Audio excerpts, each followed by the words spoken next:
What's up, world? Back again with another video. Like I said, I want to kind of bring y'all in and show y'all how to do a transload. So I'm gonna just show y'all step by step of how I do a transload. So here it goes.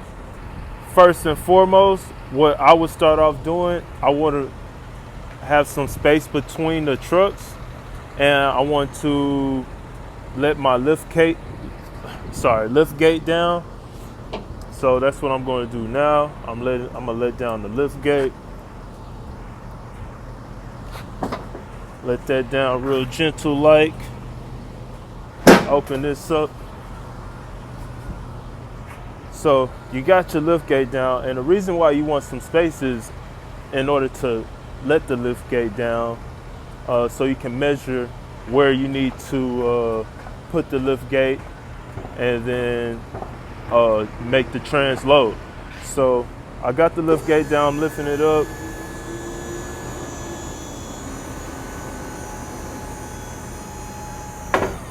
So boom, there you have it. So at this point, you have about this much space between it. So now what you should do is, you should get back in the truck and back it up just a little bit.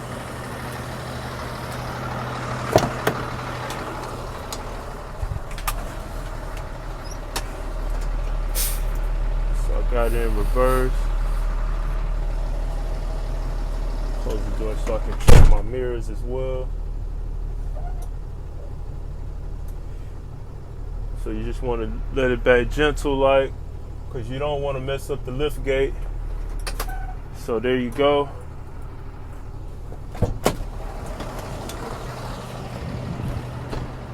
So once I backed it up,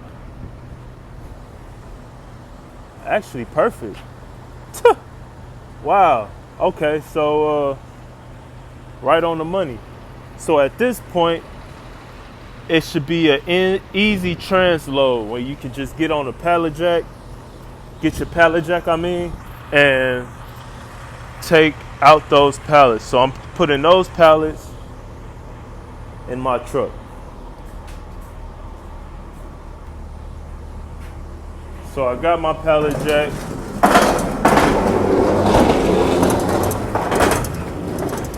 Simple as that.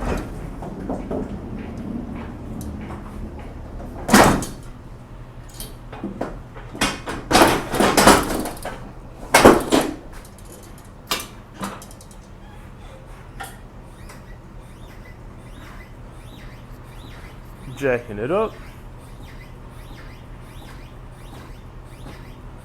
They told me it was more freight, but since it's only 2 pallets, I still have a lot more space. Therefore, if I wanted to, I can actually add more loads to my truck.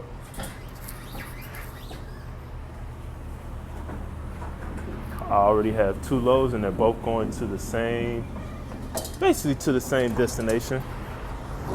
A few miles apart from each other, but not too much. So with that being said, I still have a lot more room. And that's what it's all about. A lot of people, they get it confused when it comes to the box truck business. They look at certain loads and they always complain about, you know, the rates of loads. And my whole thing is, why would you take a load? For example, let's just say you're going from Oklahoma to Washington, and they're paying you, I don't know, $2,900. Let's just throw that out there. $2,900 to go from Oklahoma to Washington. Okay, so that is, and it's a full load. It's a full truckload. So it's taking up all 26 feet. So you're traveling I don't know how many miles that is. Let's just say that's like 1,800 miles. You're traveling 1,800 miles for 2,900 when you could just find partials that's going in that same direction. Let's just say you find a partial for 1,800 that's going from Oklahoma to Washington, but it's only taking up 12 feet of space. And then you find another partial that's going to Washington, and that's taking up six feet of space, and they're giving you 1,400. You know, right there, you already made what you would get for one load, that 2,900. You already made that, and you only taking up 18 feet of space. So you still have 8 more feet of space when you can pick up another load. Let's just say you pick up another one that is paying 800 and it's going to Washington. There you have it right there. You just made, oh my gosh, like 1.5 times the amount that you just made for one full truckload. So when it comes to this business, a lot of people, they complain about the loads, but I mean, there's still other ways that you can, you know, make decent money. Just have to keep that in mind.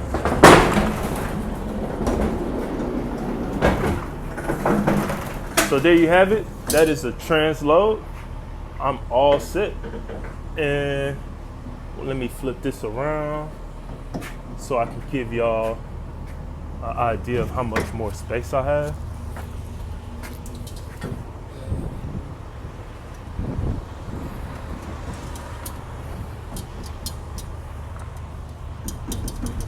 Sorry about the camera. I'm trying to push a pallet and hold the camera at the same time. So yeah, it's kind of everywhere, but you get my drift.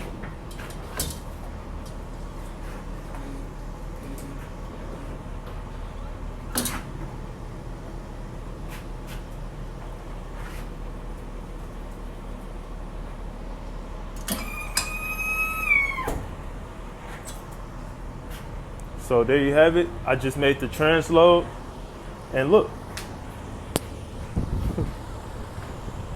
I still have tons of space,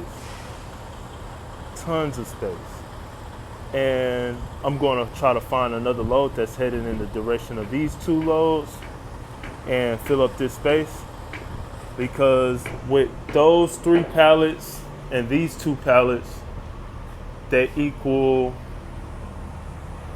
I want to say 5,600 pounds. So I can still take another load. And there you have it. That's how you do it. So there you have it. That's how you do a Transload. Hopefully y'all have take what I've said and actually taken it to heart, because I really want to see everybody win, especially in this business. I know how difficult it can be, just from, you know, my personal experience. I know when I first started off, it was very difficult for me, and I didn't have a mentor, or I was learning just off of YouTube. And you know, shout out to everybody that actually made YouTube videos regarding this box truck business.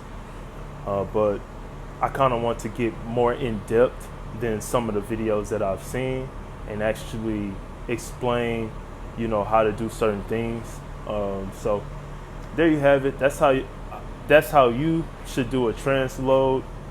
If you don't have a lift gate, it'll be a bit more difficult, but I just say just get like a flat piece of metal, and you know, so you can have something to roll your pallet jack on and roll the pallets on. So yeah, just get something flat, even if it's like a flat piece of wood. You know, just put something there where you can, you know, make that Transload. And or if you're doing a Transload with someone with a lift gate, just use their lift gate, and you can just do it the same way. So there you have it. That's how you do a Transload. Make sure you take pictures of the pallets. If you notice any damage, on the pallet, make sure you take pictures of it. That's something that I actually dealt with before. I moved the load from where was I? I was in New Mexico and I moved it to Arizona. When I got there, I dropped it off, and then come to find out one of the pallets was messed up. But luckily, I took pictures and I showed them. And on iPhones, it shows the time and the date that you taking that picture. So that actually saved me from coming out of pocket. So make sure you're doing that as well. Take pictures. If you notice anything damaged, take pictures of it. Let them know prior to you taking off. And continue doing what y'all do. Stay safe out there. Keep trucking. And always utilize your gifts.